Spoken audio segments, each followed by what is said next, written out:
20h, bienvenue à vous en direct. Votre émission pour aller plus loin ce soir sur l'héritage de Michel Rocard. C'est un concert de louanges depuis la mort de l'ancien Premier ministre, venant de tous les bords de la classe politique et en particulier des socialistes. Le père de la deuxième gauche disparaît au moment où les deux gauches s'entre-déchirent, notamment sur la loi travail. On en parlera avec de nombreux invités en notre compagnie. À Bagdad, c'est le temps du deuil, mais aussi le temps de la colère. Après l'attentat le plus meurtrier de la décennie écoulée, 213 personnes ont perdu la vie lors de cette attaque revendiquée par l'organisation État islamique. Et en l'espace de quelques jours, les attentats se sont succédés en Turquie et au Bangladesh. Analyse ce soir de la stratégie de Daesh. Enfin, l'entretien. Mon invité est un grand sociologue, philosophe. Edgar Morin est un penseur qui nous permet de prendre du recul avec l'actualité. Il ne s'était pas exprimé depuis le Brexit, alors quelle est sa vision de l'Europe? Il nous parlera aussi de Michel Rocard, qu'il a très bien connu. Edgar Morin pour le grand entretien tout à l'heure. Voilà donc pour le programme. Merci de votre fidélité. Votre hashtag OVPL pour les questions et puis vos réactions. Tout de suite, c'est le journal avec Paul Bouffard. Bonsoir à tous. C'était un déplacement sensible. Manuel Valls était en Corse aujourd'hui. Première visite sur l'île de Beauté depuis qu'il est à Matignon. Très attendu par les nationalistes sur la langue corse ou l'amnistie des prisonniers politiques. Manuel Valls a rappelé qu'il y avait des lignes rouges à ne pas franchir. Stéphane Amalian. Le Premier ministre est resté sourd à plusieurs revendications de l'exécutif corse, dirigé depuis décembre 2015 par Gilles Simeoni, membre du Parti nationaliste. Principale revendication, l'obtention du statut de la langue officielle pour le corse, au même titre que le français, et la création du statut de résident de Corse. Deux requêtes catégoriquement refusées par le Premier ministre, des lignes rouges à ne pas franchir. Le gouvernement a toutefois fait un pas en annonçant la création d'une agrégation en langue corse. Je ne vous surprendrai pas en disant que d'un point de vue politique, nous sommes déçus par l'attitude du Premier ministre et par son discours, qui n'est pas, à notre avis, à la hauteur des enjeux actuels. Autre dossier sensible, l'amnistie de ceux que le gouvernement refuse d'appeler prisonniers politiques. Le Premier ministre a rappelé que les règles du rapprochement pourront s'appliquer à l'exception des membres du commando Érignac qui resteront incarcérés en métropole. Mais la visite de Manuel Valls portait avant tout sur la création de la collectivité unique corse. Elle devra prendre effet au 1er janvier 2018. Elle remplacera les deux départements actuels. Pas d'université d'été nationale, mais des réunions régionales. Le patron des socialistes, Jean-Christophe Cambadélis, opte pour une décentralisation du traditionnel rassemblement annuel de son parti. Il dit vouloir anticiper toute violence due au climat social ambiant. Jérôme Rabier.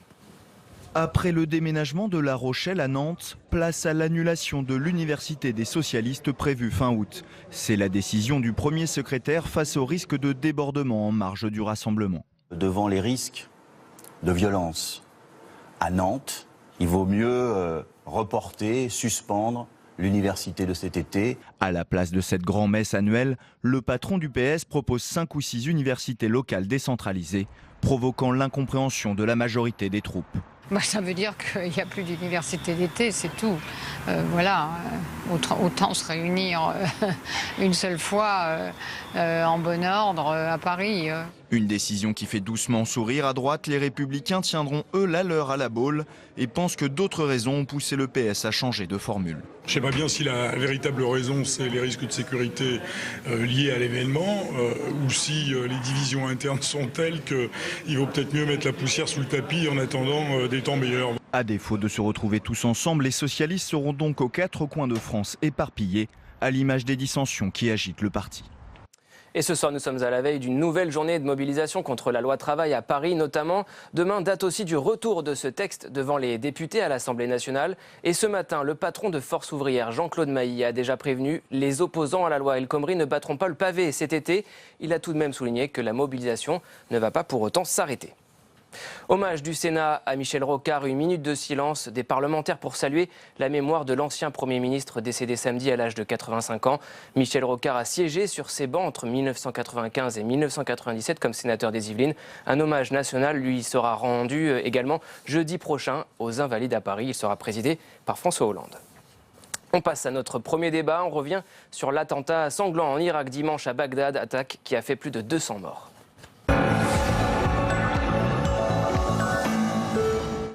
Oui, c'est le temps du deuil, mais aussi de la colère à Bagdad après l'un des attentats les plus meurtriers de la décennie écoulée, revendiqué par l'organisation État islamique. Et en l'espace de quelques jours, les attentats se sont succédés en Turquie, au Bangladesh.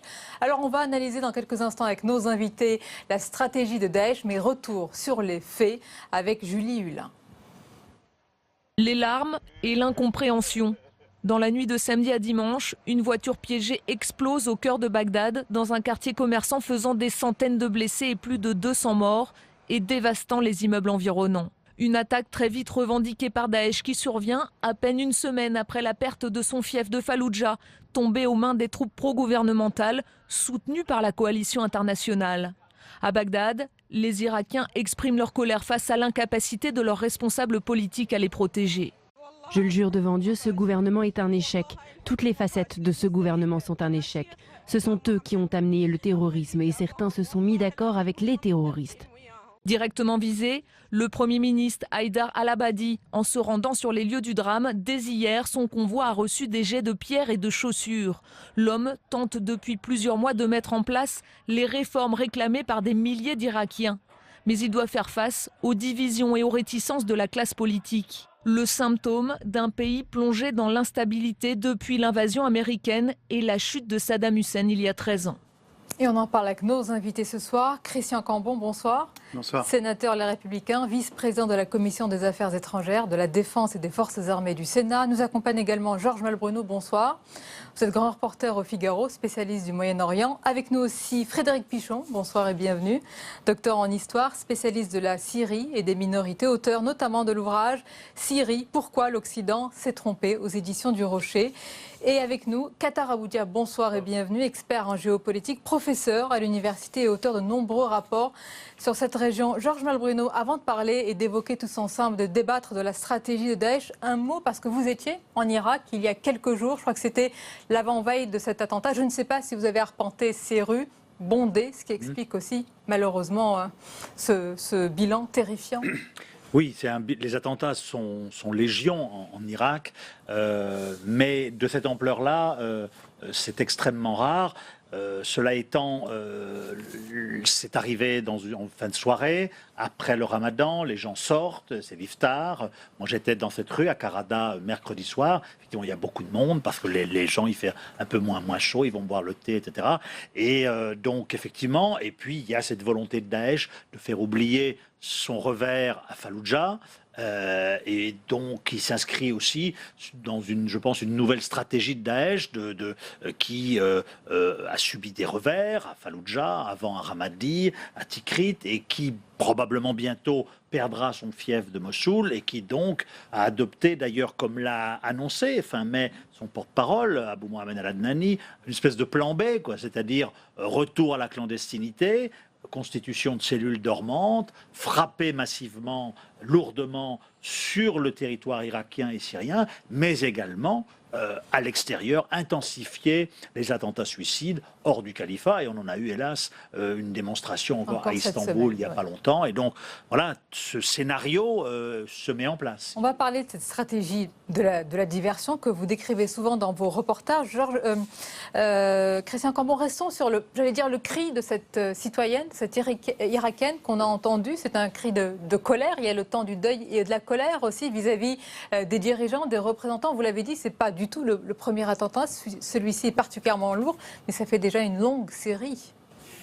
C'est certainement le cri de la colère et on peut le comprendre devant l'inhumanité d'un tel acte et un tel bilan, un des attentats les plus meurtriers. Ceci posé, si on regarde les choses avec un tout petit peu plus de recul, le gouvernement de M. Abadi n'est pas dans la situation du gouvernement syrien, par exemple.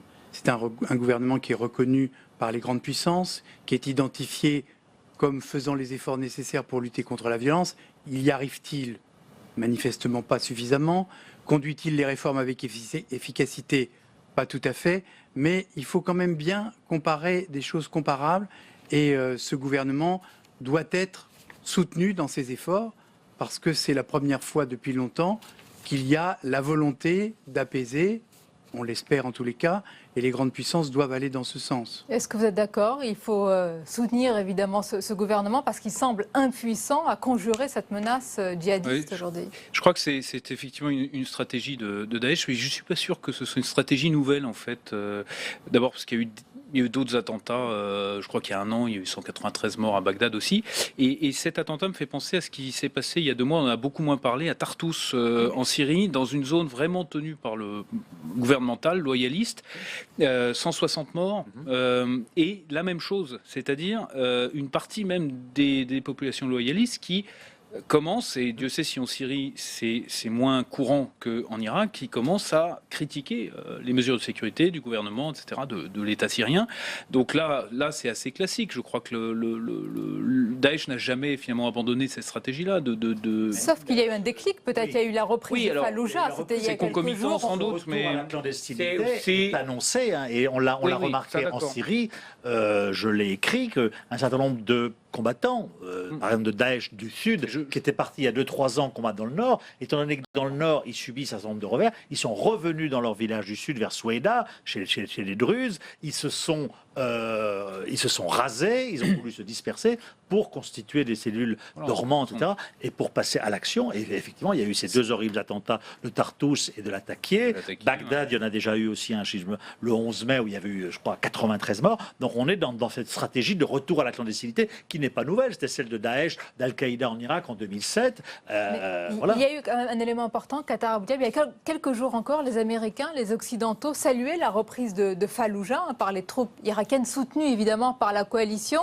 C'est une ville qui a été libérée et c'était un symbole pour l'organisation État islamique. C'est-à-dire, sans doute, cet horrible attentat est lié à la perte de Fallujah comme capitale de l'insurrection depuis même 2004, pas depuis maintenant. C'est-à-dire, est un fief de Daesh, de l'État islamique, depuis la naissance de cet État islamique. Une grande perte, mais aussi c'est concomitant aussi au jour sacré de Ramadan. Ce qui est terrible, on fait du mois de Ramadan le mois de la terreur. Pas seulement en Irak, mais partout. Et ça, c'est un grand déclin. La décadence arrive ce soir même. On touche même la Médine en Arabie Saoudite avec un attentat. Donc voilà, ce qui est l'irréparable est commis. Et donc voilà, il n'y a pas de frontière pour Daesh, pas de borne. Et ça signifie on a sorti ces diables de la boîte. Et maintenant, il ne revient pas. Mais expliquez-nous, Christian Cambon, parce que vous nous dites tous ici que Daesh affaiblit sur le terrain, donc réagit et commet ces attaques, ces attentats. Mais il y a une forte dimension réactive. Comment, en quelques jours, est-ce que cette organisation peut frapper au Bangladesh, en Turquie, ici en Irak, quelques jours comme ça? C'est une organisation qui reste quand même assez structurée malgré tout. Parce que de ce que l'on sait, mais Georges Malbruno l'a certainement constaté avec plus de réalisme sur place, c'est une véritable industrie du terrorisme qui a été mise en place. Notamment, Fallujah était bien identifié pour être la plaque tournante, j'allais dire le siège, la préfecture du terrorisme. Enfin, c'était là que les plus grands spécialistes travaillaient. C'était de Fallujah que sont partis pendant des mois et des mois les camions et les voitures piégées qui partaient sur Bagdad et qui ont fait tant de morts. Je crois qu'on est à 40 000 morts depuis le début. C'est absolument effroyable. Nous, on est là avec l'euro, etc., si loin de ces drames épouvantables et qui sont quelque part à nos portes parce qu'ils démontrent quelque part que Daesh garde une force de frappe absolument invraisemblable et peut taper là où il veut, alors qu'ils viennent de subir un très grave échec. Mais la réponse est immédiate parce que c'est une organisation satanique. Oui, et puis alors, c'est une organisation en Irak qui est irakienne. Ce sont des Irakiens, l'immense majorité des gens de Daesh. Donc, ce sont des gens qui font la guerre depuis 40 ans. Hein. Ce sont les anciens de Saddam qui ont fait la guerre contre l'Iran, qui ont fait la guerre. Oui, voilà. Qui a été visé. Donc ce sont des gens qui ont une grande expérience, qui se préparent. Fallujah, c'était la capitale de la fabrication des voitures piégées, une fabrication industrielle, standardisée. Ça n'était plus du bricolage, etc. Donc, ce sont des gens qui s'organisent et qui, je le répète, ont mis sur pied, je pense, il y a quelques mois de cela, un plan B. Et ce plan B, c'est dispersion de cellules dormantes un petit peu partout, à Tartous, Latakia, Bagdad, etc. Et ailleurs, ça viendra, hélas. Donc, Voilà, et donc tout ça fait que, eh bien, ils ont une capacité de nuisance encore extrêmement forte parce que s'ils n'ont plus de conquête territoriale, ils ont toujours de la ressource humaine pour passer à l'action. La conquête territoriale, parce que Frédéric Pichon, on a souvent dit que ce califat, cet ancrage territorial, qui est d'ailleurs la grande différence entre Al-Qaïda et l'État islamique, qu'il était un puissant aimant pour attirer les nouvelles recrues. Mais alors s'ils perdent du terrain, logiquement, ils devraient moins attirer de nouvelles recrues, et pourtant ils ont des relais. C'est ce qui se passe aussi, oui, quand même. C'est ce qui se passe aussi. Oui, parce que il y a un certain nombre de pays qui ont quand même voisins qui ont réagi quand même, quoi qu'on en dise. La Turquie, même les Saoudiens, les Koweïtiens se sont un petit peu calmés et ont essayé d'empêcher cet afflux qui, à un moment donné, avait fait partie de la carte qu'ils avaient jouée. Maintenant, oui, moi, sur les stratégies, alors Al-Qaïda, djihad global, Daesh territorialisé, bon, maintenant qu'ils n'ont plus de territoire, ils vont repartir dans le djihad global.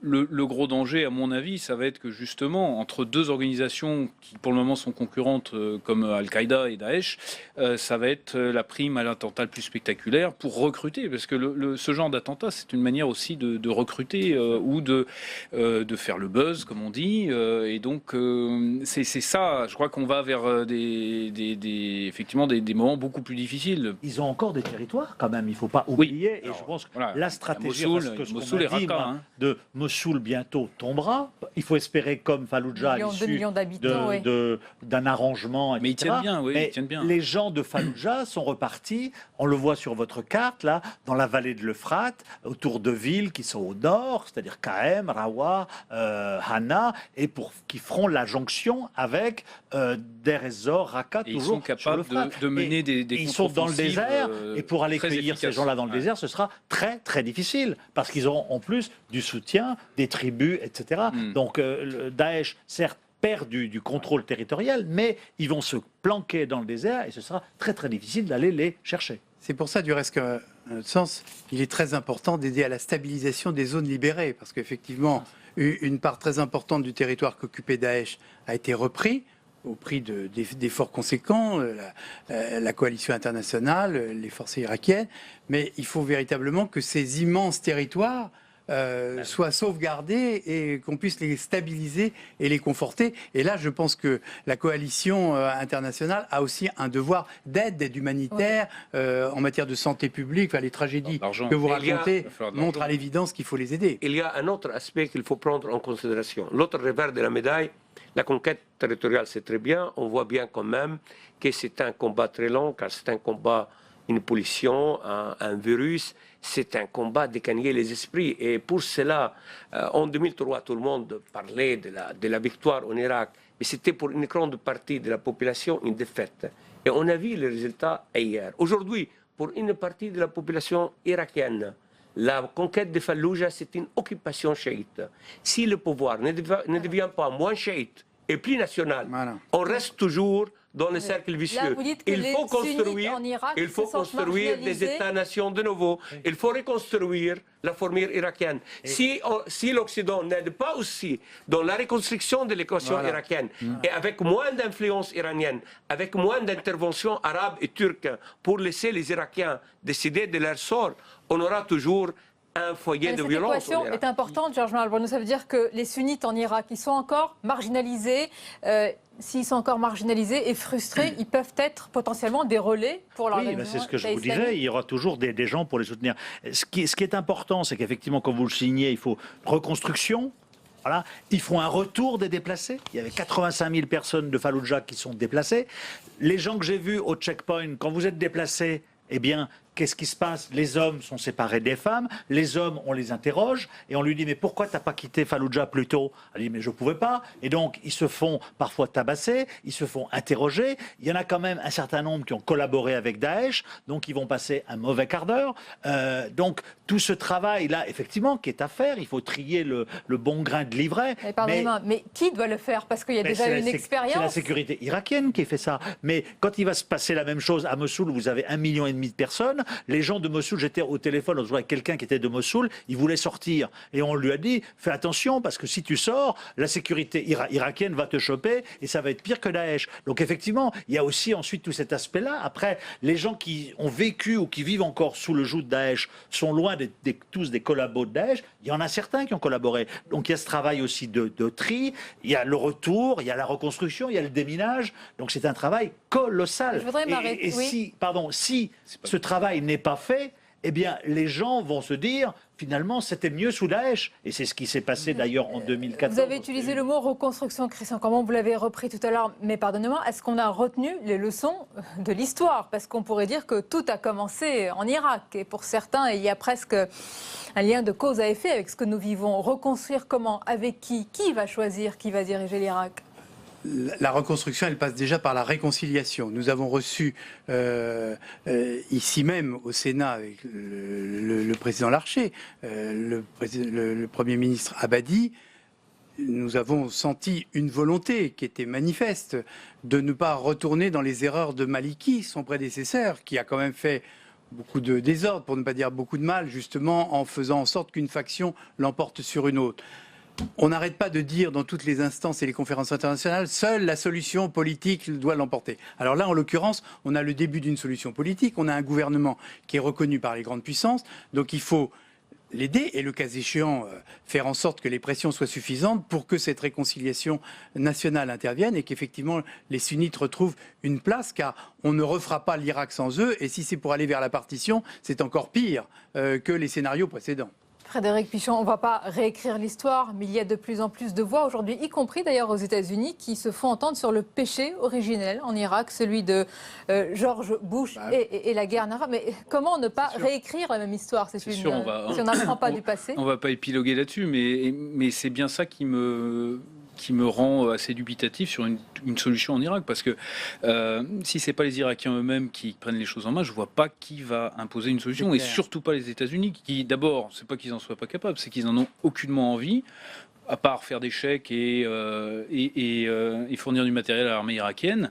Je vois pas. Je crois qu'on est en plus dans une période des relations internationales où il y a une espèce de passage à vide, où on n'a pas de puissance capable de garantir en fait de nouveaux États, que ce soit le combat des Kurdes, que ce soit etc. Et par conséquent, je vois pas, et je crois même pas que ce soit à l'Occident de s'occuper de ça. Surtout aux voisins iraniens et saoudiens, surtout de la paix. Et voilà, mais c'est le choix qu'a fait beaucoup de conférences internationales, on a fait beaucoup de réunions. Jusqu'à maintenant, quel est le résultat? Il y a à Mossoul un autre problème. Les Turcs veulent travailler à Mossoul, le gouvernement irakien ne veut pas de ce travail. Là, on aura une tâche plus difficile que la tâche de Fallujah. Et je pense qu'il faut prendre ça en considération. Il faut attendre la nouvelle administration américaine, c'est le réalisme politique qui dit ça. Mais il ne faut pas que l'Europe soit absente. Si cette Europe en politique étrangère doit travailler, elle peut aider les Irakiens. Elle a beaucoup d'autres défis en ce moment, malheureusement.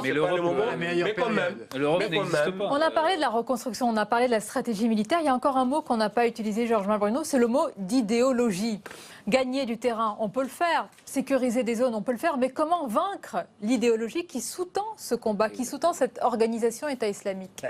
Est-ce que c'est pas là le plus grand défi? Il y a la guerre des idées, effectivement. Alors ça, c'est un autre chantier extrêmement important. Mais au-delà de cette guerre des idées, c'est ce qui a été dit, il faut quand même, à un moment donné, ramener les sunnites dans le giron du pouvoir de l'État irakien. Parce que lorsque Daesh n'aura plus le terreau sur lequel il prospère, eh bien, Daesh, ce sera quelques milliers de gens qui finiront par disparaître. Mais lorsque il y a des gens qui pensent qu'ils ont encore intérêt à défendre Daesh parce que c'est un moindre mal par rapport au gouvernement, entre guillemets, oppresseur chiite de Bagdad, eh bien, Daesh prospérera, même s'ils sont confinés dans le désert, etc. Donc, le vrai enjeu, c'est effectivement cette réconciliation nationale irakienne. Alors là, moi, je ne suis pas très optimiste. D'ailleurs, on ne peut pas être optimiste sur l'Irak sur beaucoup d'égards, parce que rien ne nous y pousse. Mais voilà, et pour ça, il faut quand même que l'Iran essaie de lâcher la bride un petit peu sur les milices. Les milices chiites irakiennes jouent un rôle important dans le contrôle sécuritaire du pays. C'est vrai, il faut le reconnaître. Ce rôle lorsque Mossoul sera libéré, les milices chiites vont vouloir avoir un rôle dans l'après. Ça veut dire que l'Iran aura son mot à dire, mais si ce rôle est trop important, les sunnites ne voudront pas rentrer dans le jeu, l'Arabie saoudite non plus, donc on retombera dans un nouveau problème. Donc voilà, tout ça est à mettre en considération. Donc effectivement, il y a un puzzle, là il y a une victoire, Falloujah, intéressante, Mossoul, mais après, effectivement, il faut redonner à cet État irakien ce qu'il a perdu en 2003, c'est-à-dire un peu de structure, et ça c'est le chantier. Mais oui, un chantier. Mais les sunnites irakiens sont quand même un peu les instruments ou prisonniers en fait de logique qui les dépassent, et notamment d'un ensemble de puissances qui attisent la peur de l'Iran, à tort ou à raison, hein, et les milices chiites. Qassem Soleimani allait se montrer avant la bataille de Falloujah, c'était pas non plus très... On a désigné Qassem Soleimani comme conseiller de l'État irakien pour couvrir... Pourquoi pas? Je voudrais vraiment qu'on conclue sur l'idéologie, Christian Cambon, parce que vous auditionnez souvent les responsables militaires et politiques de la défense, dans le secret de la commission. Ils évoquent bien sûr sûrement les batailles militaires, mais quand ils parlent de l'idéologie de Daesh, est-ce qu'il y a un plan, est-ce qu'il y a une stratégie, est-ce qu'il y a une feuille de route pour une bataille et des années à venir? Écoutez, moi sincèrement, j'en doute. Je pense malheureusement que dans l'opinion publique, y compris parfois de celle des responsables, ces affaires de Syrie et d'Irak commencent à prendre un petit peu de distance par rapport à des événements beaucoup plus récents. On se dit quand ils auront fini de se battre, parce que les gens ne comprennent pas exactement la différence entre chiites et sunnites. On dit c'est l'Orient compliqué, un jour ça va bien finir par s'arrêter. Malheureusement, une telle attitude a montré que nous-mêmes étions le réceptacle de toutes ces aventures terroristes et que nous sommes directement interpellés. Alors les moyens, ils sont évidemment les moyens militaires, ils sont les moyens du renseignement, ils sont aussi le travail que nous devons faire sur ces jeunes qui par centaines et par milliers dans nos propres pays. Il y a 600 jeunes Suédois. On se demande ce que 600 jeunes Suédois peuvent aller faire là-bas. Et pourtant, c'est un fait. Donc il y a le rôle ambigu de la Turquie qu'il faut éclairer au moment même où celle-ci veut absolument même s'il y a un changement stratégique. Voilà. Oui. La conduite à tenir, elle est très compliquée. Elle est très difficile. C'est un long combat, mais c'était important d'en parler ce soir. Une partie après des cet combats attentat idéologiques. très meurtrier. Les combats, c'est aussi un autre projet, une alternative d'un projet arabe pour les sunnites. C'est la sortie du vide chez les sunnites, pas à travers un conflit entre l'Arabie saoudite et l'Iran. C'est un grand projet qui reste un vœu pieux pour le moment. Ça reste un vœu pieux, mais c'est possible. C'est possible pour sortir de l'impasse. Merci messieurs pour ce débat. Merci à vous. Restez avec nous. La suite de votre émission est dans l'actualité. En France, retour en France, c'est le statut particulier des lanceurs d'alerte qui est examiné au Sénat et c'est l'édito ce soir.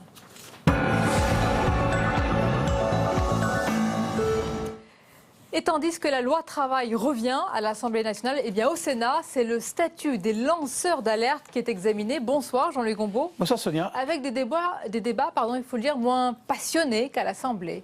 Oui, effectivement, quand on voit la loi travail et quand on compare avec la loi modernisation de la vie économique, corruption et transparence, tout le dit loi Sapin 2, par rapport à l'article 2, c'est évidemment le même chiffre, mais les acteurs ne jouent pas le même numéro, effectivement. Alors, effectivement, sur la loi Sapin 2, le problème des lanceurs d'alerte est mis en avant. Les lanceurs d'alerte, la loi Sapin 2 nous dit qu'il veut les protéger. Le Sénat, dans son travail, dit, effectivement, on n'a rien contre ça, mais qu'est-ce que vous faites sur les faux lanceurs d'alerte, sur les fausses alertes? Donc, il y a une modification qui est apportée en disant on ne peut pas, disons, protéger, comme le demande la loi Sapin 2, des fausses lanceurs d'alerte, des gens qui créent de la fumée pour faire croire qu'il y a un incendie dans la maison. Il faut au contraire les responsabiliser pénalement. Donc, c'est une modification importante par rapport au texte qui était initialement proposé. Sur les lobbying, on a le même problème. Le lobbying dit effectivement il faut protéger les institutions diverses et variées de la puissance des lobbyistes. Le Sénat dit, évidemment, il n'y a pas de problème, mais il y a un problème aussi d'indépendance des différentes institutions, notamment des parlements. Elles doivent trouver en elles-mêmes, les moyens de se protéger du lobbying et non pas de mettre tout dans un même sac. On a le même problème pour la corruption. Ça, c'est la troisième modification apportée dans la loi Sapin 2 par le Sénat. Là aussi, le Sénat, la loi Sapin 2 veut instaurer une commission pour lutter contre la corruption, quoi de plus évidemment naturel, d'autant plus que la France est très mal classé dans le classement de l'OCDE sur les problèmes de la corruption. Mais là, il se pose quand même un problème. Est-ce que cette institution doit lutter contre la corruption, doit faire la prévention? Oui, certainement. Mais est-ce qu'elle doit avoir le pouvoir de la sanction? Le Sénat répond dans ses amendements, non, elle ne doit pas avoir le pouvoir de la sanction. Elle doit rester au pouvoir judiciaire. Donc on a des modifications qui sont d'ordre juridique, institutionnel, constitutionnel, et je doute quand ce texte reviendra à l'Assemblée nationale, étant donné que les députés, qu'ils soient ceux de la majorité, soit de l'opposition, soit même les frondeurs, qui sont tous sur des braises. On n'est pas dans un climat de conciliation des points de vue sur la loi Sapin 2, mais on est plutôt sur un climat d'intransigeance sur toutes les questions institutionnelles qui sont ainsi posées. Et j'en prendrai un seul exemple, parce que l'intransigeance alimente l'intransigeance. Par exemple, hier, vous écoutiez le Premier ministre, M. Valls, qui disait « On me reproche que l'article 2 soit la porte ouverte au dumping social ». Mais pour démontrer que ce n'est pas vrai, de son point de vue, il dit « Je suis prêt, moi, en tant que chef du gouvernement, de ne pas appliquer la directive européenne sur le travail détaché qui, lui, et du dumping social. » Autrement dit, il essaie de s'appuyer sur une espèce d'intransigeance sur le problème de l'article 2 en posant une autre pour montrer qu'il est bien équilibré. Autrement dit, si vous voulez, plus que lorsqu'on est sur une ligne dure, il faut rester sur une ligne dure quand on est sur le fil du rasoir. Voilà, c'est la leçon de la soirée. Merci Jean-Luc Gombault pour votre analyse. Il est 22h30 passé. Dans quelques instants, c'est le second débat de cette émission sur les deux gauches, justement. Mais d'abord, c'est le journal avec Paul Bouffard.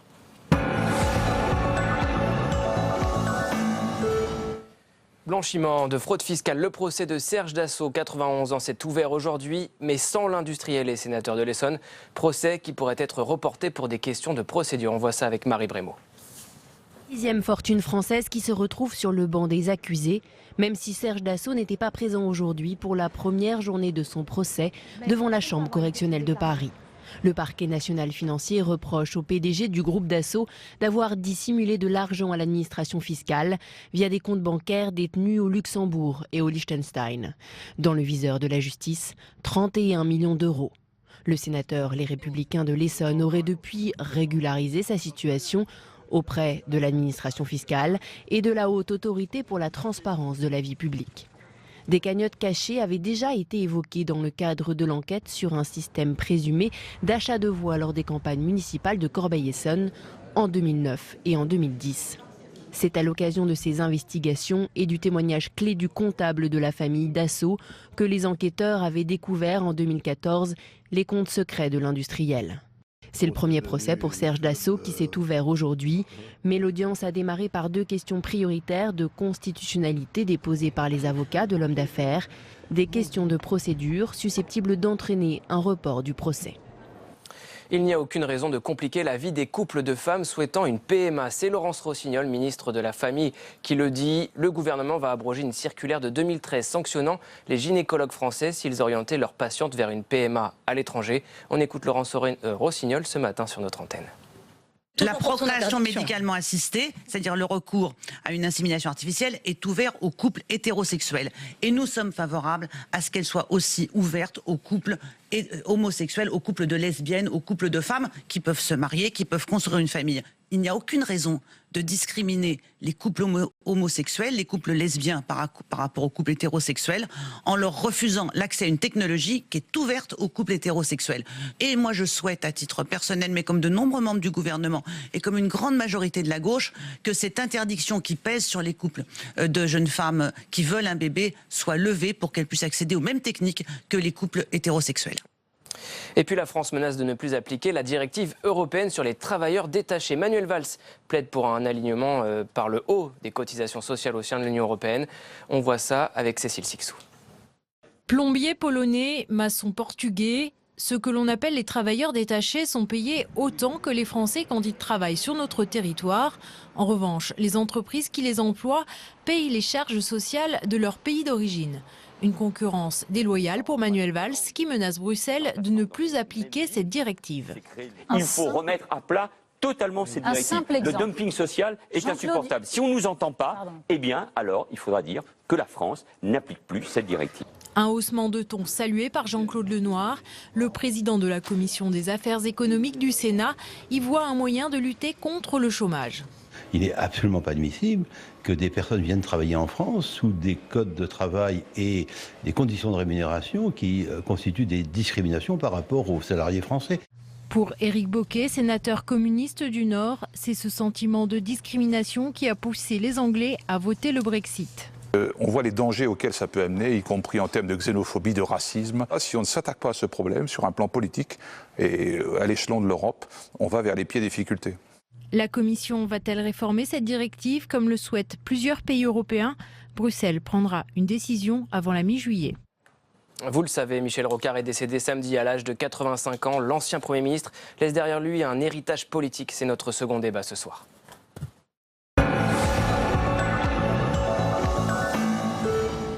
Oui, évoquer les deux gauches qui se divisent encore sur la loi travail, c'est aussi quelque part évoquer l'héritage de Michel Rocard, père de la deuxième gauche. Et aujourd'hui encore, on voit les convulsions qui secouent et traversent ce parti de manière générale.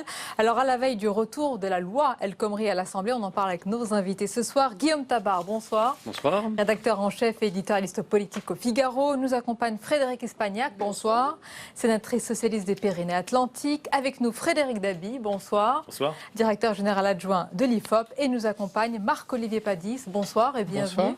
Vous êtes le directeur des études du think tank Terra Nova et vous avez dirigé la revue Esprit. Merci de nous accompagner. Alors madame, messieurs, au moment où l'on parle beaucoup des deux gauches, Guillaume Tabar, où elles s'affrontent, même au Parlement et dans la rue, aussi Michel Rocard, le père de la deuxième gauche, disparaît.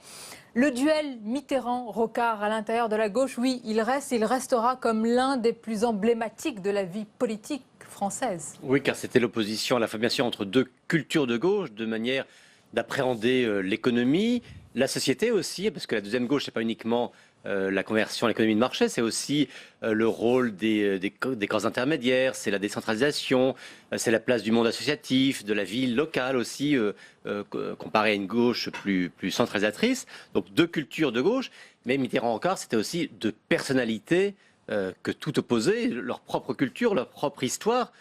Paradoxalement, celui qui est né à gauche, c'est Rocard, ça n'est pas Mitterrand, mais ensuite celui qui était plus ancré à gauche était bien sûr Mitterrand. Mitterrand qui était un homme de lettres, alors que Rocard, lui, était un homme de chiffres, un homme de dossiers, un homme de rapports, alors que Mitterrand, lui, préférait lire des romans. Donc il n'était pas fait pour se comprendre, et cette incompréhension personnelle s'est ajouté à ce divorce politique pour faire l'un des duels qui reste les plus emblématiques de l'histoire de l'après-guerre même. Frédéric Dabi, il y a eu une vague d'hommages depuis samedi soir évidemment, avant l'hommage national qui va être rendu à Michel Rocard. Je dis, qu'est-ce qui ressort de tous ces messages, de tous ces mots sur la politique en général? Avec cette disparition, c'est comme si on regrettait une autre façon de faire de la politique.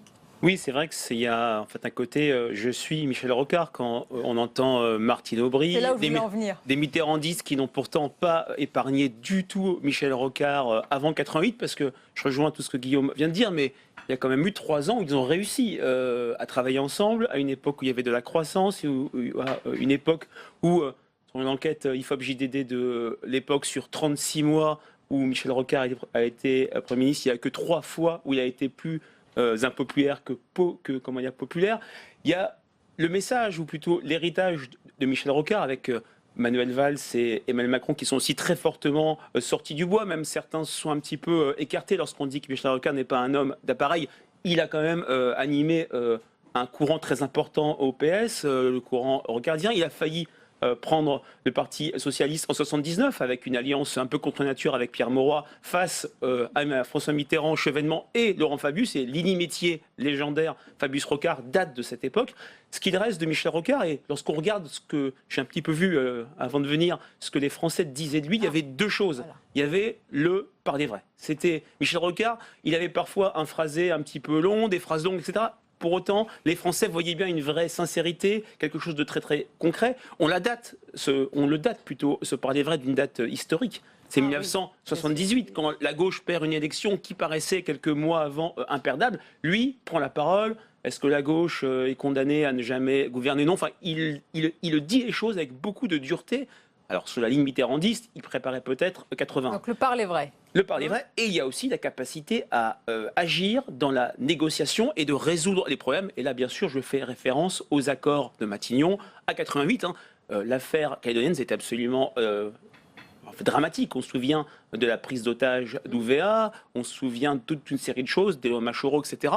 Là, il a réussi en à peine 2 mois et à mettre en place un référendum qui date de septembre-octobre 88, que les Français lui reconnaissent extrêmement fortement. Et la capacité à négocier quand on pense à la loi travail, c'est particulièrement intéressant. Je reste un moment sur les hommages. C'est vrai, Frédéric Espagnac, on a lu une quantité, c'est tout à fait normal, un concert unanime d'hommages. Mais est-ce que vous êtes tous rocardiens aujourd'hui? Bonne question. On n'a pas tous été comme ça a été dit. C'est vrai que il n'est jamais trop tard. Il n'est jamais trop tard, j'ai envie de dire. On l'est tous sans doute. Vous avez raison, Sonia, depuis un moment sur la revendication du parler vrai. En tout cas, je crois que les Français, aujourd'hui, les citoyens ont envie de ça, ou attendent ça de nous. Et quelque part, il a fait partie des gens qui ont, des hommes politiques en tout cas, qui ont vraiment, je pense, initié ce tournant. Alors, on y réussit plus ou moins bien, les uns et les autres, mais je crois que c'est vers ça qu'il faut tendre. Et je crois que d'ailleurs, il y a beaucoup d'affection, je crois, chez les Français aujourd'hui envers Michel Rocard, qui est plutôt un homme froid en apparence. Je crois qu'il y avait ce lien charnel de Mitterrand avec les citoyens français, avec le pays en tant que tel. Michel Rocard, on ne le connaît pas, même si M. Dabi dit à juste titre il a été très populaire, mais il y a aujourd'hui, je crois, une grosse affection. C'est assez surprenant d'ailleurs la réaction des gens, du citoyen de la rue par rapport à Michel Rocard. Vous êtes d'accord, Marc-Olivier Padis? J'ajouterais peut-être une note, parce que certains disent c'est un homme d'État. Effectivement, d'ailleurs tous disent c'est un homme d'État, mais qui est pour certains peut-être passé à côté d'un destin total d'homme d'État avec l'accession à la fonction suprême. Est-ce que ce côté qui n'a pas gravi la dernière marche fait aussi qu'on se sent peut-être plus proche de ces responsables politiques? Ah oui, au sens où c'est une figure peut-être moins impressionnante, mais certainement il a beaucoup regretté de ne pas avoir vraiment exercé le pouvoir. Et les rocardiens aussi ont regretté que cette expérience n'ait pas pu se faire. Mais cependant, même s'il n'a pas réussi d'un point de vue électoral complètement, il garde un héritage intellectuel que beaucoup qui, d'un point de vue électoral, sont allés jusqu'au bout du cursus, n'auront pas. Et donc, il a réussi de ce point de vue-là. Alors, on va faire maintenant le lien, Guillaume Tabar, entre lui, son héritage, et puis l'actualité. Quand Manuel Valls a théorisé, il n'y a pas si longtemps, les deux gauches irréconciliables, est-ce qu'il a repris le bâton de pèlerin de Michel Rocard? Alors, Manuel Valls, c'est incontestablement un héritier, en tout cas un disciple de Michel Rocard, au sens où Michel Rocard était son premier mentor. Manuel Valls a commencé à travailler à Matignon sous Michel Rocard, donc la filiation, elle est évidente. En même temps, les deux gauches aujourd'hui, en tout cas les deux gauches que théorise Manuel Valls, ça n'est quand même pas tout à fait ou pas exactement les deux gauches du temps du conflit Mitterrand-Rocard. On le disait, il y a un regard sur l'économie qui reste aujourd'hui un clivage important entre Manuel Valls et puis alors, ceux qu'on peut appeler les frondeurs, ou en tout cas ou Arnaud Montebourg, et a fortiori bien sûr la gauche autour de Jean-Luc Mélenchon. Mais il y avait aussi dans cette deuxième gauche cette dimension décentralisatrice qui n'est pas du tout celle de Manuel Valls. Manuel Valls, son ADN politique, c'est aussi une forme de culte de l'autorité politique, de l'ordre qu'il a incarné lorsqu'il était ministre de l'Intérieur. D'ailleurs, c'est pas pour rien si lui-même cite Clémenceau comme étant sa grande référence historique. Or, la gauche Clémenceau, ça n'est pas du tout la gauche de Michel Rocard.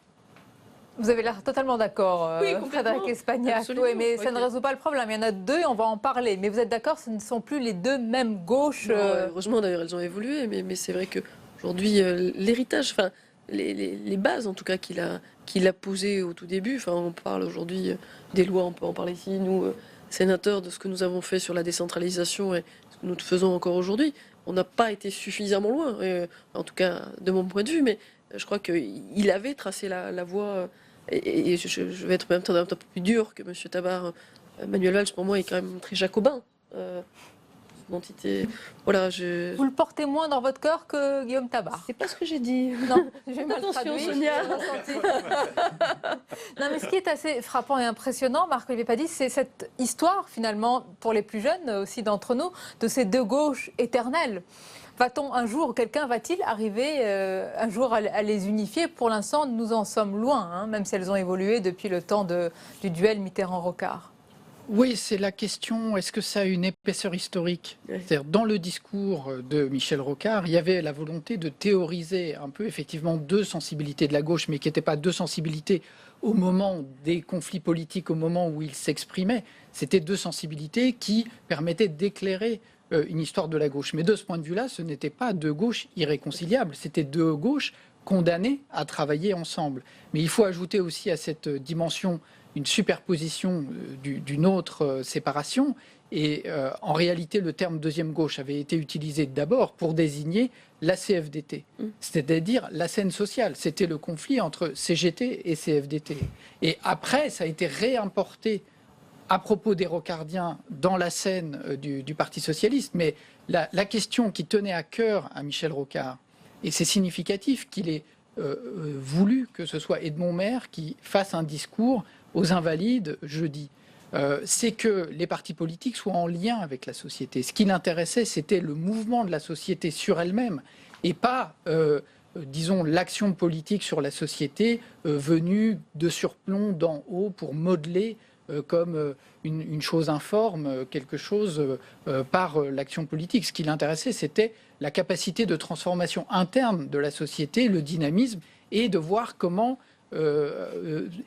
jouer avec tout ça, jouer. Et ce que vous avez dit à propos de la Nouvelle-Calédonie était un exemple, parce que il a fait intervenir ici des acteurs, comme on dit, de la société civile, qui étaient tout à fait différents des cadres de la négociation classique qu'on aurait pensé dans un cadre habituel. Et il y croyait vraiment, ce n'était pas le saupoudrage de la société civile pour composer un casting ou quoi que ce soit, Frédéric. D'ailleurs, son gouvernement de 88, c'était aussi une volonté de François Mitterrand, qui avait aussi tout fait pour qu'il n'y ait pas une vague rose en 1988, lorsqu'il avait dit « il n'est jamais bon qu'un seul parti gouverne », ce qui avait forcé Michel Rocard, l'homme du dialogue et de la négociation, à utiliser 25 ou 27 fois le 49-3 entre 88 et 91. Mais c'est vrai qu'il y a un point, et je partage ce que vous venez de dire, de vraie rupture ou de vraie différenciation dans les perceptions des Français. C'est Michel Rocard, celui qui écoute, celui qui négocie au moment de la mise en place du RMI également, et Manuel Valls, qui voit ses traits d'image glisser négativement, l'autorité, si appréciée, devient autoritarisme,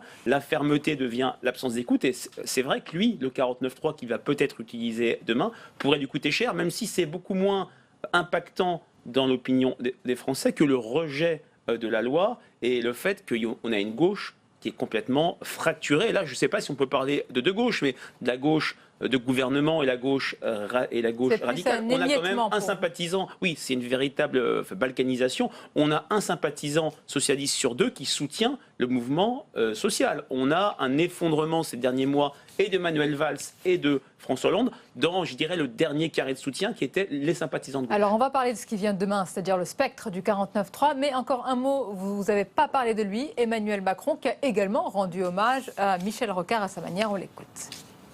C'était un engagé. Alors il a eu plusieurs causes, l'anticolonialisme, l'antitotalitarisme, la cause environnementale, le rapprochement entre l'État et la société civile et la reconnaissance en particulier des formes multiples d'organisation possible de celle-ci. On parle beaucoup de la Corse ces dernières heures. Il avait beaucoup fait avec la loi de 91. La Nouvelle-Calédonie, c'est une série d'engagements, de batailles. L'Europe, bien évidemment. Et je crois que c'était un alliage extrêmement rare d'hommes d'État qui a occupé les plus hautes fonctions de la République, qui a occupé des trop hautes fonctions aussi au Parlement européen, et en même temps d'hommes toujours convaincus, extraordinairement libres et engagés. Voilà, pour cet hommage et ces multiples hommages. Et quand il dit extraordinairement libre, on pense peut-être aussi qu'il pense à lui, Guillaume Tabar.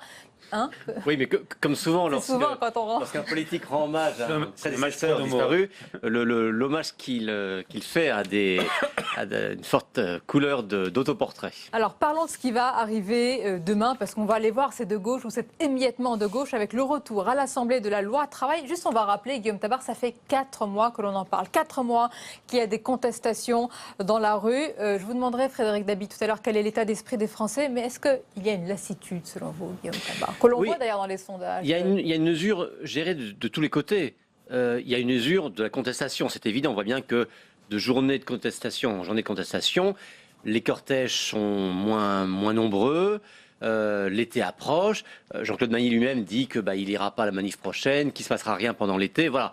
Il y a une usure, même j'ai dit tout simplement une fatigue des acteurs. Bon, le gouvernement aussi, on voit, il est fatigué. Même Manuel Valls qui veut défendre ce texte. D'abord, qu'est-ce qu'il défend encore? Puisque le texte d'aujourd'hui est tel qu'il va peut-être encore sortir même de l'Assemblée, sera vraiment très très très éloigné du projet initial qu'avait voulu Manuel Valls. Donc on voit bien que même dans le discours des défenseurs du texte, là je pense encore à l'interview de Jean-Marie Le Guen dans le Monde, je crois, cet après-midi, il y a un côté un peu mécanique maintenant dans l'argumentaire. Et puis côté frondeur aussi, on voit bien cette bataille... on ne sait plus à quoi elle mène, parce que je veux dire qu'une fois encore sur le cœur même du texte, la loi elle a été désossée, et j'allais dire depuis un bout de temps déjà, puisque avant même les premières manifs, le gouvernement a fait des concessions très importantes à sa majorité. Là, c'était pas encore uniquement les frondeurs, c'était l'ensemble de la majorité qui voulait des aménagements du texte qui ont eu lieu. Bon. Et là, voilà, après tout le monde est pris dans cette spirale, cette montée de la tension politique, sociale, de la violence aussi, on l'a vu. On va en parler de ce contexte et de l'impact sur l'université d'été du PS. Mais d'abord, Frédéric Espagnac, cette lassitude, j'imagine que vous-même, vous la ressentez en tant que parlementaire socialiste. Quand vous êtes venu sur ce plateau, et depuis déjà plusieurs semaines, vous nous disiez le dialogue. Malheureusement, ou en tous les cas, dans les faits, vous n'avez pas été assez écouté et entendu. Est-ce qu'aujourd'hui, vous faites un bilan, j'allais dire morose, un peu noir, de cette méthode déjà du gouvernement ? C'est pas la méthode en tout cas qu'on avait prônée. Dialogue social, je leur ai dit, c'était à la fois le dialogue au préalable et puis c'était aussi laisser son temps au débat parlementaire. Bon, on va voir ce qui va se passer demain. Il y a, je crois, un amendement qui est signé par une centaine de parlementaires et il n'y a pas en même temps le 49.3 est toujours là. Donc, oui, vous n'avez aucun doute, il sera utilisé. Je n'en sais rien. Enfin, voilà, je ne vais pas lire Madame Soleil, mais comme vous l'avez dit, ça fait 4 mois. Enfin, 4 mois pour moi qui sont beaucoup trop longs dans le contexte et qui coûtent cher. Enfin, Monsieur Dabi le dira dans l'opinion publique. Mais au-delà j'avais même dit ici, on a perdu la bataille de l'opinion quasiment la première semaine. Ce qui m'importe, c'est quoi? C'est que dans ce peuple de gauche qu'on voit, il y a un décrochage qui est terrible, et puis pour un résultat au final qui n'est pas peut-être celui qui était escompté aussi. Alors, bon, ce genre de loi, on les fait, je crois, au début d'un quinquennat. Voilà un langage de vérité qu'on entend peu.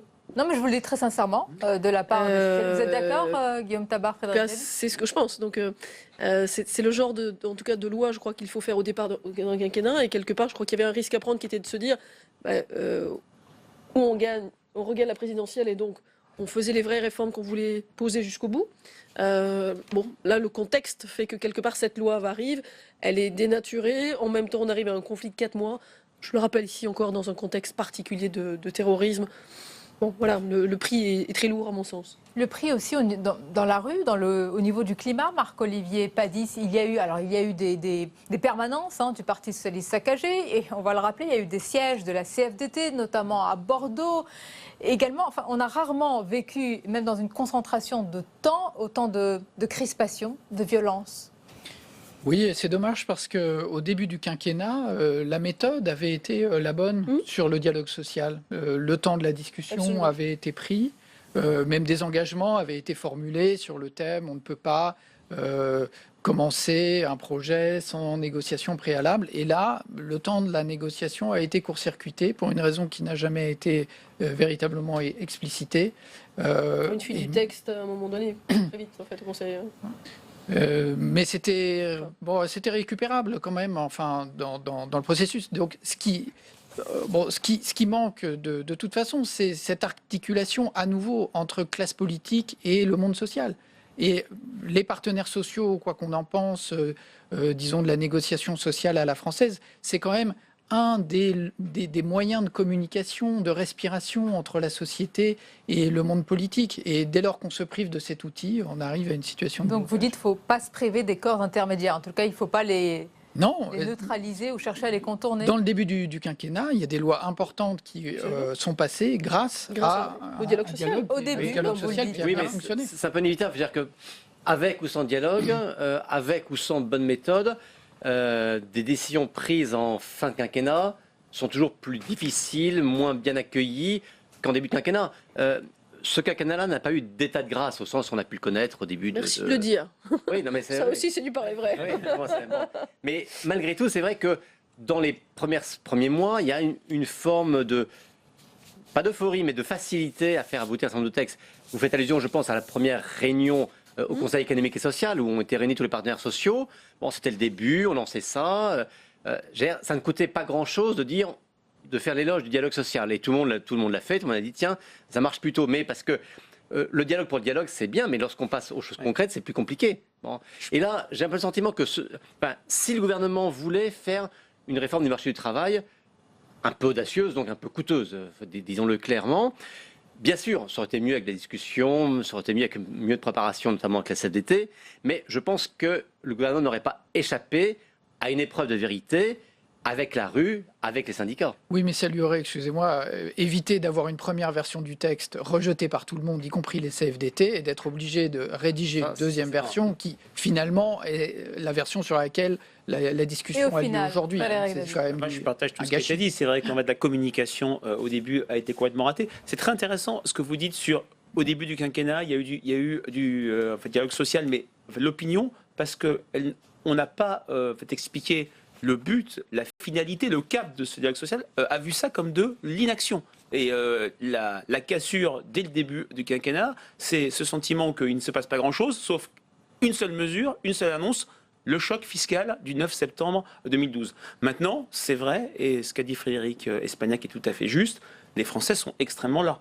Ils soutiennent toujours le mouvement social, mais ça n'a quasiment pas bougé, mais il renvoie gouvernement et CGT dos à dos sur le mode du pourrissement de la crise et de l'absence de sortie de crise. Maintenant, Manuel Valls, 4 mois après, qui céderait et qui lâcherait sur le texte, ce serait vraiment la fin du quinquennat et de toute velléité réformatrice. Alors, on est très loin du dialogue social et compte tenu de ce paysage politique et syndical dont on parle, je voudrais qu'on conclue là-dessus, Frédéric Espagnac. L'université d'été du PS qui est annulée, les conditions de sécurité ne sont pas réunies selon le premier secrétaire du PS, donc on a rappelé les permanences du PS, etc. Mais enfin, on s'étonne. Pardonnez-moi, on s'étonne. Il y a l'euro quand même qui est organisé. On sait que la menace terroriste est là. Mais par contre, une université d'été ne peut pas se tenir. Expliquez-nous. On a du mal à comprendre. J'ai été très surprise parce que là aussi, c'était une question de communication. La question n'était pas d'abord de dire elle est annulée. La question était de dire qu'elle se tenait ailleurs. Oui. Bon, je ne sais pas comment cette communication s'est faite. Je pense qu'il devait y avoir une fusée à 2 étages. La première a été, j'ai l'impression, interprétée par la mauvaise sortie. Donc voilà. Et donc du coup, ça a été titré comme voilà, c'est annulé. Non, c'était on bouge parce que.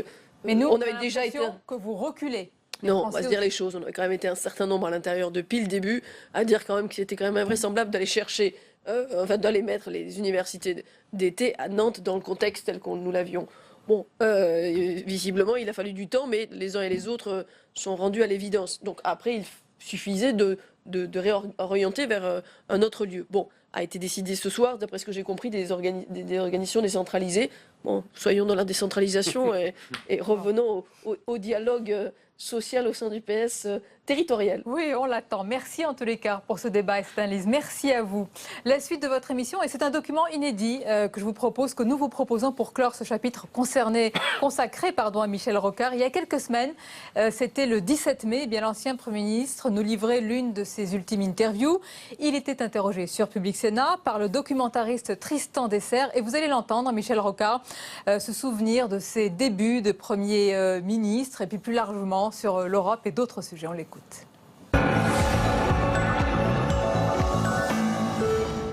Pour la première fois depuis l'avant-guerre, un gouvernement français et socialiste, qui plus est, va bloquer les salaires. Bloquer les salaires pour 4-5 mois, je crois bien. 4 mois. Et puis, des mesures d'austérité budgétaire assez terribles. C'est le pire programme d'austérité qu'on a jamais eu. Alors évidemment, ça fait vilain et ça donne l'impression de revenir en arrière sur l'essentiel, peut-être pas tout à fait la totalité, mais pas loin, des grands avantages sociaux et financiers consentis par les 2 premières années du gouvernement Mitterrand. Et c'est Monroy qui met, avec la totale complicité de Mitterrand, qui propose et obtient la décision de ne pas présenter ça comme le début d'un changement d'approche de l'économie, d'un changement de pratique économique, de philosophie économique et surtout de philosophie de la transformation économique, de passage du législatif au contractuel, etc. Rien de tel. C'est Pierre Mauroy qui a le mot de parenthèse. Alors on y est toujours. On l'a retrouvé avec la loi travail, enfin. C'est le maintien du Parti socialiste de France, avec d'ailleurs une espèce de complicité joyeuse du PC, parce que pour rentrer dans un réformisme négocié, il faudrait aussi entraîner le PC et la CGT, bien entendu. C'est toute une politique longue. Ça a tué aussi le syndicalisme français, qui est dans une période de restriction terrifiante. La CGT est en régression épouvantable. Et même à la CGT, on s'est rendu compte. On accepte la nomination d'un nouveau secrétaire général de la CGT. Il s'appelle Bernard Thibault. La consigne, c'est on a été le premier syndicat de France, on n'est plus que le second. Nous avons été 1 200 000 membres, nous sommes 700 ou 800 000. On a fait trop de manifs, trop de protestations. On n'a jamais rien signé, jamais apporté de Z-être par notre négociation à la classe ouvrière française. Bernard, c'est pour ça que la CGT est en difficulté, qu'il nous change tout ça. Ce drame de l'histoire CGT, où on a pris les conditions politiques nécessaires à amorcer un virage plus négociateur, on ne l'a pas vu passer non plus. Tout ça est terrifiant. Voilà pourquoi ça a recommencé. Et voilà pour ce document. Il est 23h. Tout de suite, les repères de l'actualité avec Paul Bouffard.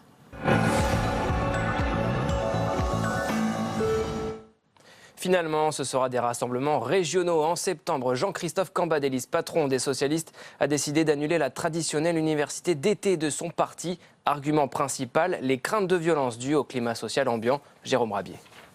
Après le déménagement de La Rochelle à Nantes, place à l'annulation de l'université des socialistes prévue fin août. C'est la décision du premier secrétaire face au risque de débordement en marge du rassemblement. Devant les risques de violence à Nantes, il vaut mieux reporter, suspendre l'université de cet été. À la place de cette grand-messe annuelle, le patron du PS propose 5 ou 6 universités locales décentralisées, provoquant l'incompréhension de la majorité des troupes. Ça veut dire qu'il n'y a plus d'université d'été, c'est tout. Voilà, autant se réunir une seule fois en bon ordre à Paris. Une décision qui fait doucement sourire à droite. Les Républicains tiendront eux la leur à la Baule et pensent que d'autres raisons ont poussé le PS à changer de formule. Je ne sais pas bien si la véritable raison c'est les risques de sécurité liés à l'événement ou si les divisions internes sont telles qu'il vaut peut-être mieux mettre la poussière sous le tapis en attendant des temps meilleurs. À défaut de se retrouver tous ensemble, les socialistes seront donc aux 4 coins de France éparpillés, à l'image des dissensions qui agitent le parti. Il n'y aura plus de manifestation contre la loi travail cet été. C'est Jean-Claude Mailly, patron de Force ouvrière, qui l'a dit ce matin à Paris. Demain se tiendra donc la dernière mobilisation contre ce texte avant la rentrée. Et c'est aussi demain que la loi El Khomri fera son retour devant les députés à l'Assemblée nationale. Il n'y a aucune raison de compliquer la vie des couples de femmes souhaitant une PMA. C'est Laurence Rossignol, ministre de la Famille, qui le dit. Le gouvernement va abroger une circulaire de 2013 sanctionnant les gynécologues français s'ils orientaient leurs patientes vers une PMA à l'étranger. On écoute Laurence Rossignol ce matin sur notre antenne. La procréation médicalement assistée, c'est-à-dire le recours à une insémination artificielle, est ouvert aux couples hétérosexuels. Et nous sommes favorables à ce qu'elle soit aussi ouverte aux couples homosexuels, aux couples de lesbiennes, aux couples de femmes qui peuvent se marier, qui peuvent construire une famille. Il n'y a aucune raison de discriminer les couples homosexuels, les couples lesbiens par rapport aux couples hétérosexuels, en leur refusant l'accès à une technologie qui est ouverte aux couples hétérosexuels. Et moi je souhaite, à titre personnel, mais comme de nombreux membres du gouvernement, et comme une grande majorité de la gauche, que cette interdiction qui pèse sur les couples de jeunes femmes qui veulent un bébé soit levée pour qu'elles puissent accéder aux mêmes techniques que les couples hétérosexuels. Hommage du Sénat à Michel Rocard, 1 minute de silence tout à l'heure pour saluer la mémoire de l'ancien Premier ministre décédé samedi à l'âge de 85 ans. Michel Rocard a d'ailleurs siégé sur ces bancs entre 1995 et 1997 comme sénateur des Yvelines. Un hommage national lui sera également rendu jeudi prochain aux Invalides à Paris. Il sera présidé par François Hollande. Et toujours au Sénat, début de l'examen de la loi Sapin 2 pour la transparence de la vie économique. Un projet de loi qui prévoit notamment de mieux encadrer les pratiques des lobbies, des groupes d'intérêt. Sandra Cerquera. Avec la loi Sapin 2, les lobbies devront s'inscrire sur un registre en ligne tenu par la Haute Autorité pour la transparence de la vie publique. Un registre obligatoire où seront déclarés les élus et les groupes d'intérêt privés. Un mélange inacceptable pour le Sénat. Ça paraît singulier de considérer que nos communes, nos départements, nos régions doivent être assimilés à des groupes de pression alors que la Constitution elle-même nous donne mandat de les représenter et par conséquent d'être en lien avec eux. Le Sénat écarte donc du registre des représentants d'intérêt les élus locaux, mais pas leurs associations. L'AMF dénonce une injustice, inenvisageable pour elle d'être considérée comme un simple lobby.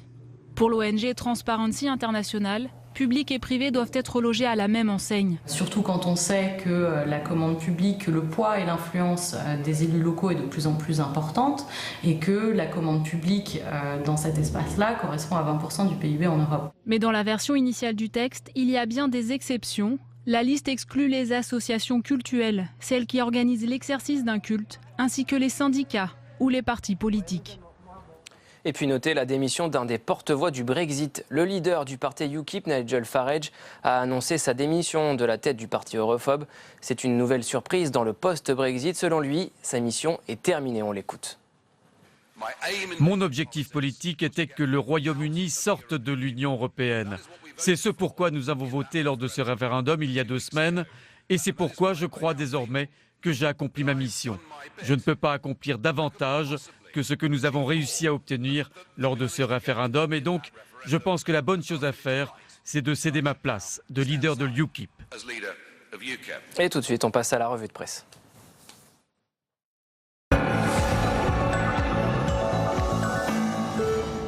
Pour découvrir les unes de vos quotidiens demain, et on débute ce soir, Paul, avec Libération. C'est demain, Sonia, que l'on va connaître les résultats du bac 2016. Libé se plonge dans le post-bac avec des documents exclusifs révélés par le journal. Ils concernent la sélection des étudiants pour la fac.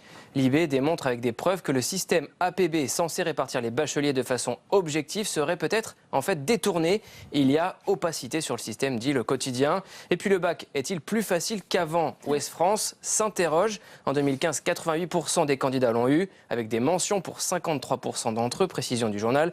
De bons résultats qui alimentent l'idée que le bac aurait moins de valeur aujourd'hui. Vrai ou faux? C'est à lire dans Ouest France, Sonia, et on en reparlera demain sur ce plateau. Oui, avec le débat des jeunes engagés en politique ou dans le milieu associatif qui nous accompagne comme chaque semaine. Et on va découvrir à présent la Croix. La Croix, l'été, sous haute surveillance à Calais. Vous voyez ce migrant en une du journal.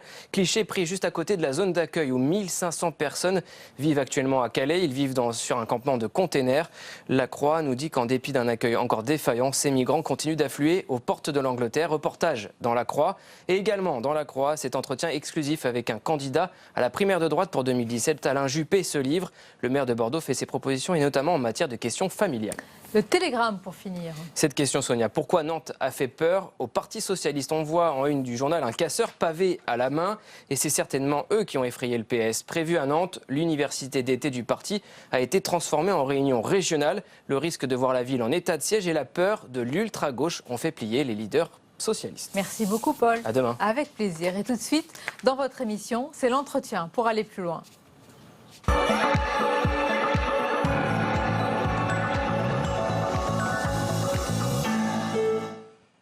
Mon invité ce soir est un grand sociologue, philosophe, un penseur qui nous permet de prendre du recul sur l'actualité. Edgar Morin, bonsoir. Bonsoir. Et bienvenue. L'actualité, c'est en ce moment cette vague d'hommages à Michel Rocard.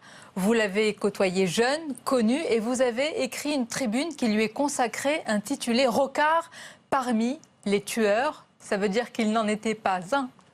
Bien entendu.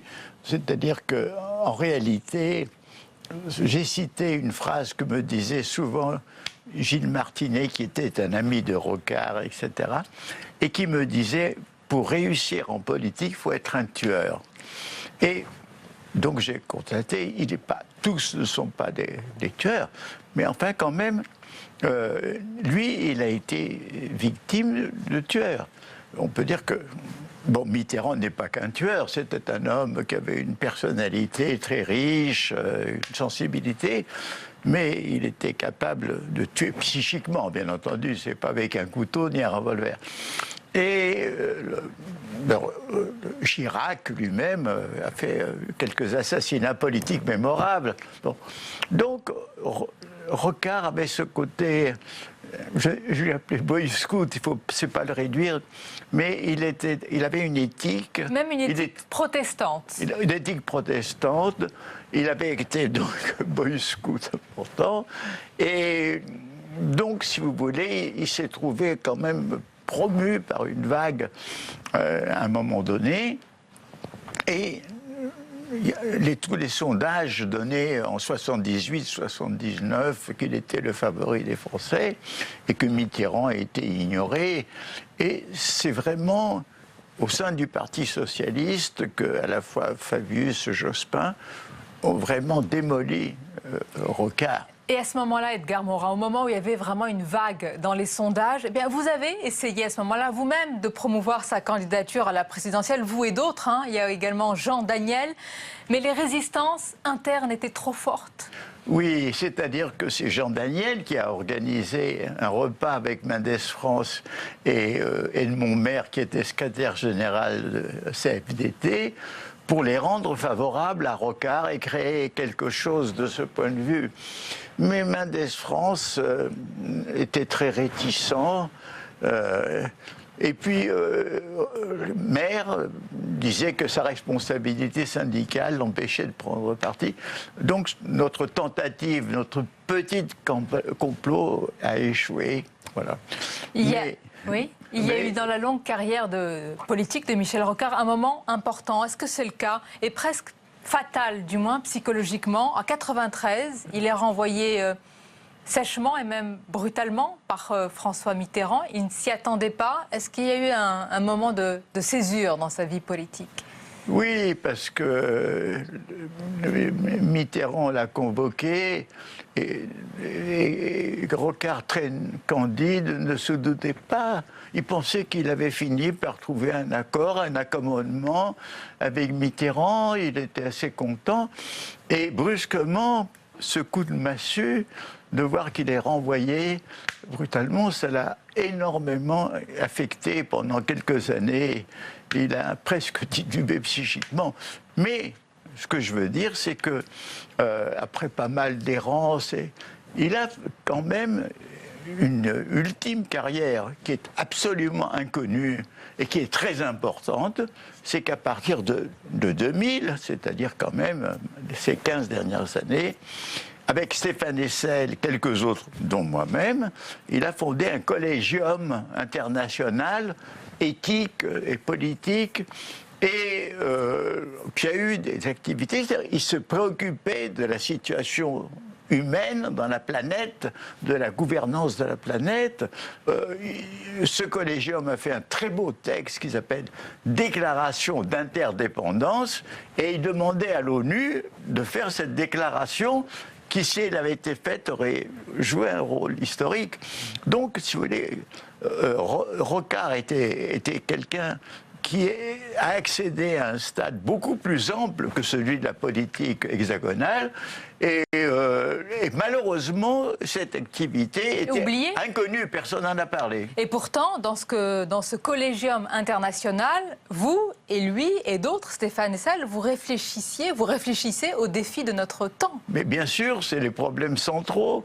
Et justement, on essayait d'agir à ce niveau. Bien entendu, l'ONU, tout ça, était un peu sourde à nos appels, mais quand même, nous avons eu des contacts avec il y avait Amartya Sen, il y avait des gens de différents continents et pays qui ont contribué. Et à ce moment-là, Edgar Morin, est-ce qu'il se plaignait, est-ce qu'il vous disait finalement, parce qu'il se plaignait souvent, Michel Rocard, de la dégradation de la pensée et de la politique, notamment du Parti socialiste, mais pas seulement de la scène politique. Est-ce qu'il vous en parlait? Oui, mais je suis d'accord avec lui, c'est un phénomène qui me semble évident.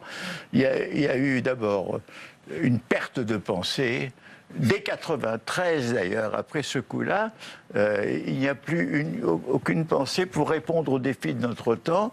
Ça a été la politique au jour le jour, on s'est rallié à l'économisme dominant, la croissance, etc. Et puis en plus, le parti, quand un parti n'a plus de pensée, il est livré aux ambitions personnelles. Vous savez, il y a toujours des ambitions personnelles, mais quand il y a une pensée, il y a quelque chose qui va au-dessus des ambitions. Donc, si vous voulez, c'est vrai, il y a cette dégradation. Et d'ailleurs, son dernière interview... On dit long sur sa vision de la scène politique. Comment vous voyez aujourd'hui ces hommages qui lui sont rendus? Vous avez tweeté, ceux-là même qui l'ont marginalisé sont en train de lui rendre des hommages appuyés. Sont-ils sincères? Mais vous savez, c'est malheureusement presque toujours comme ça.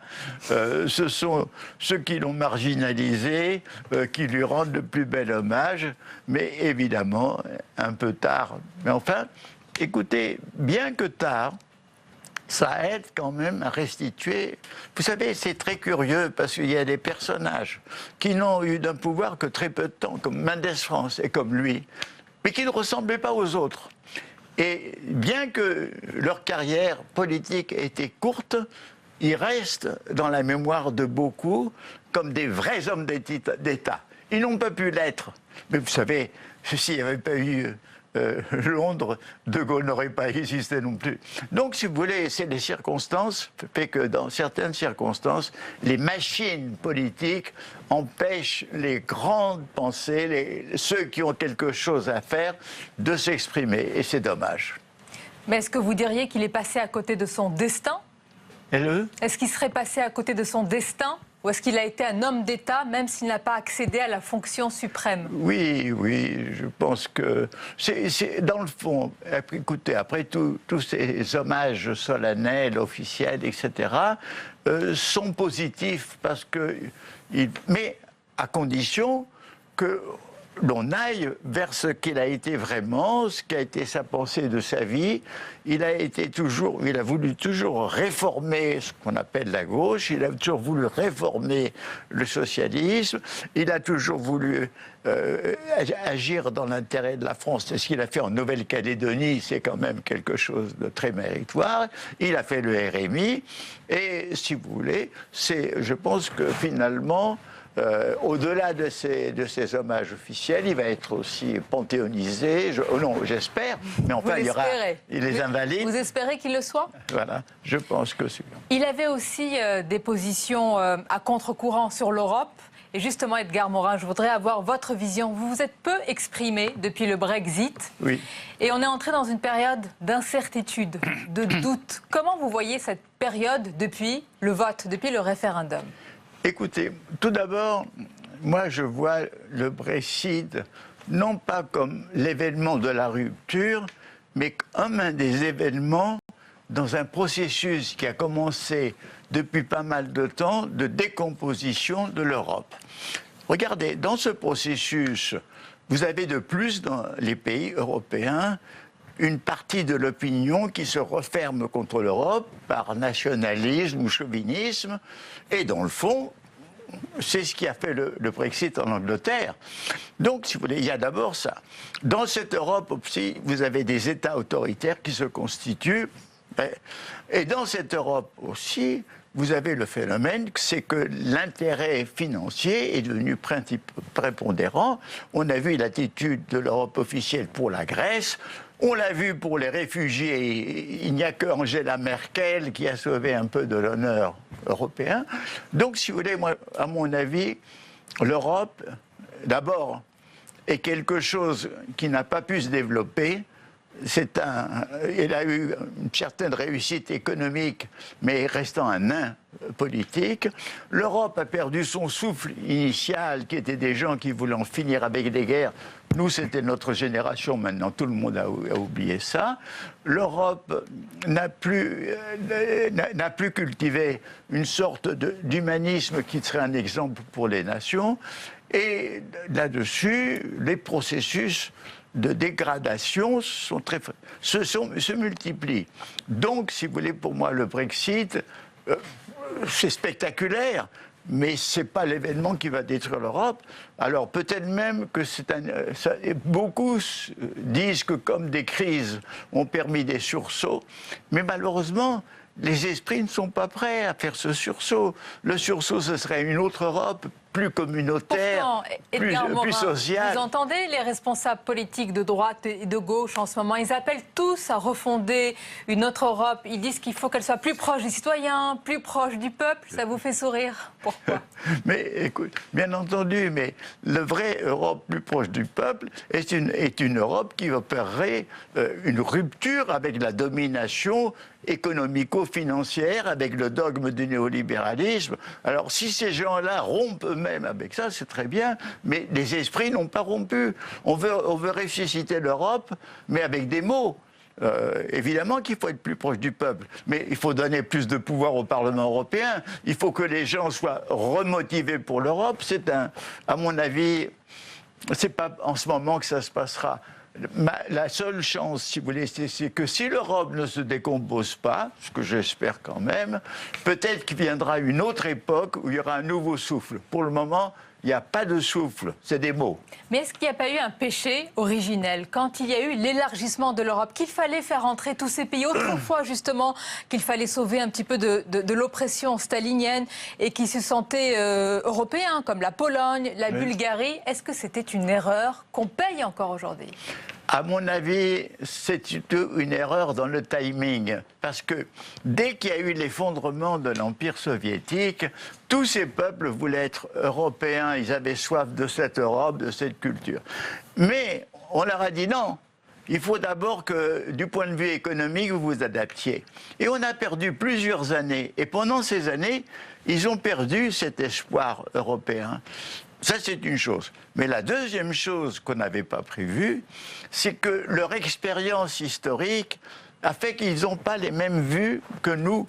Par exemple, quand il y a eu l'expédition en Irak du fils Bush, qu'ici on a jugé désastreuse, pour ne pas dire criminelle, eux, ils voyaient une démocratie qui allait abattre un dictateur, ce qui était une part de vérité, mais qui n'était pas la chose essentielle.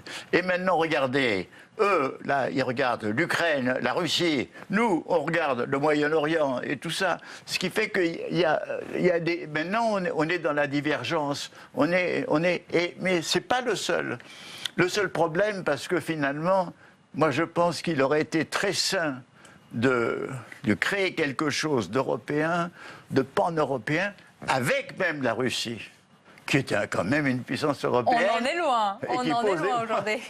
On est très loin, mais ça aurait été autre chose. Et je pense que cette idée d'Europe à plusieurs vitesses dont on parle maintenant, c'était ça qu'il fallait faire. Les pays décidés à aller plus loin dans l'Union le font, et les autres, ils attendent.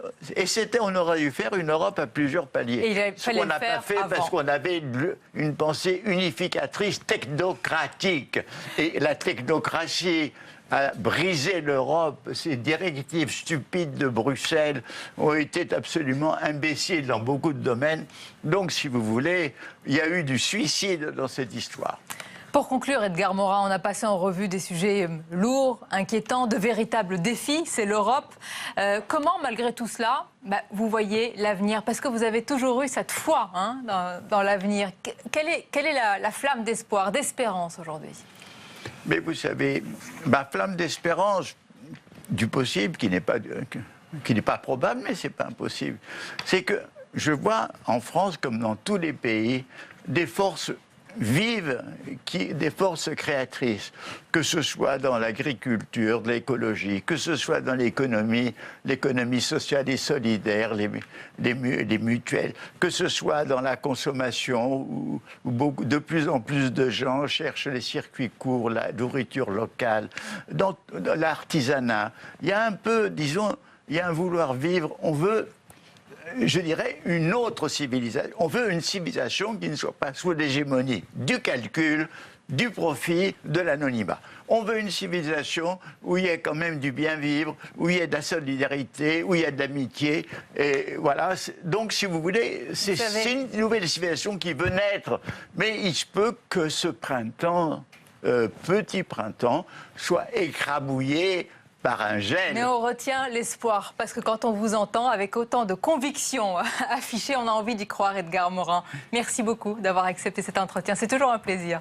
Merci à vous. Merci. On arrive presque à la fin de cette émission et comme d'habitude à présent, c'est le zapping Public Sénat.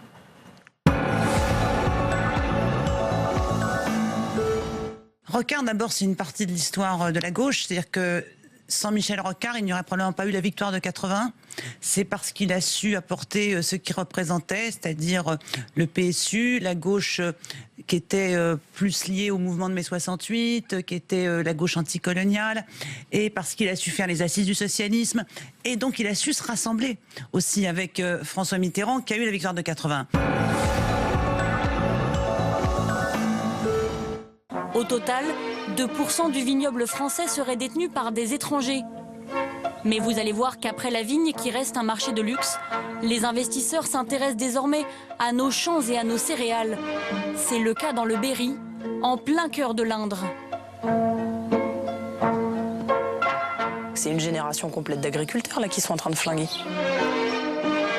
C'est des bouts de France qui s'en vont pour moi à l'étranger. Des exploitations qui s'achètent à prix d'or. Après les vignobles prestigieux, les terres agricoles françaises sont-elles devenues un placement comme un autre ? Il n'y a pas de préoccupation particulière parce que les investisseurs sont chinois. Le risque, c'est la financiarisation. Après, derrière, qu'un individu chinois, allemand ou je ne sais quoi vienne exploiter en France, ça ne pose pas de problème. A priori, à personne. C'est un problème de souveraineté, de grands choix de société par rapport au sol agricole, et il faut qu'on soit extrêmement vigilant. Dès que vous touchez au transport, à l'essence, aux poubelles, vous touchez à quoi ? Comment dire, à des aspects totalement nodaux dans le fonctionnement de notre société. Et c'est ça qui justifie la fermeté, c'est ça, c'est impossible à accepter pour un gouvernement ? C'est la fermeté d'un côté, mais enfin on a négocié avec les routiers, on a fait passer à la SNCF ce qu'on voulait faire passer, on a fait avaler son chapeau quand même au président de la SNCF. Donc il y a un discours de fermeté, puis à côté de ça il y a des choses quand même qui sont, je ne sais pas comment dire, cédé ou concédé. Donc il y a un décalage total entre le discours de fermeté, du moins dans le deuxième temps, et la réalité de ce qui est concédé. Et la réalité de ce qui est concédé.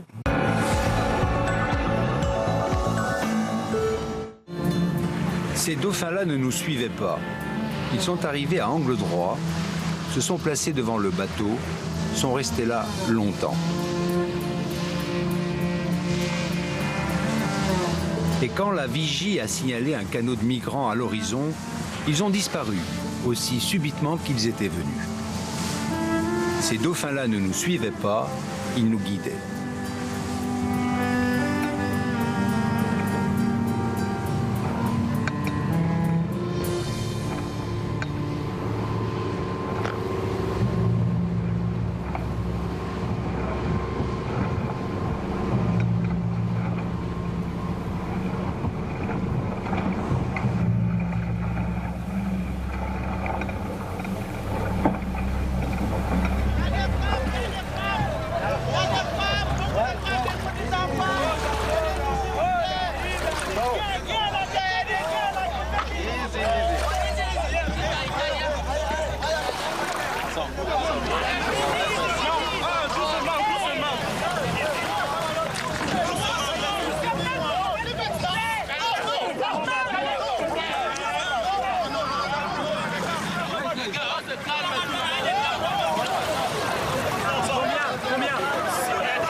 la fin de cette émission. Merci encore de votre fidélité. Votre rendez-vous matinal demain, c'est Territoire d'Info. Puis on se retrouve comme d'habitude à 22h pour 1h30 d'informations, de débats, décryptage et puis les entretiens, bien sûr. Belle et douce fin de soirée à notre compagnie.